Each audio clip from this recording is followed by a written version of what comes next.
ফখরুল ইসলাম দেওয়ান নন্দন পার্কের অন্যতম বিতর্কিত ডিরেক্টর।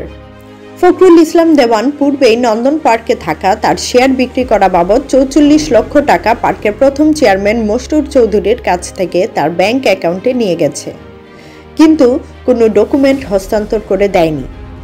ছবিতে দেখতে পাচ্ছেন তার প্রমাণ।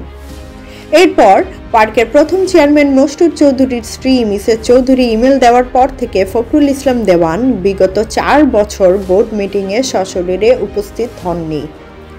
গত ১৭ অক্টোবর ২০২৪ সালে পার্কের বর্তমান চেয়ারম্যান বিলাল হককে অবৈধভাবে সরানোর পরে এই ফখরুল ইসলাম দেওয়ান ও সিরাজুল ইসলাম মিলে পার্কের দখল নেয়। পার্কে অবস্থানকালে ফখরুল ইসলাম দেওয়ানের রুমের ছবি।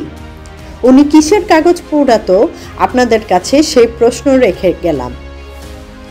২০১৭ সাল থেকে ২০১৯ সাল পর্যন্ত বিলাল হক চেয়ারম্যান নির্বাচিত হওয়ার পরেও এই ফখরুল ইসলাম দেওয়ান বিবি হারুনকে নিয়ে পার্কের অন্যান্য ডিরেক্টরদের তাড়িয়ে রাখত। আর এখন এই ফখরুল ইসলাম দেওয়ান পুলিশকে ম্যানেজ করে চলছে।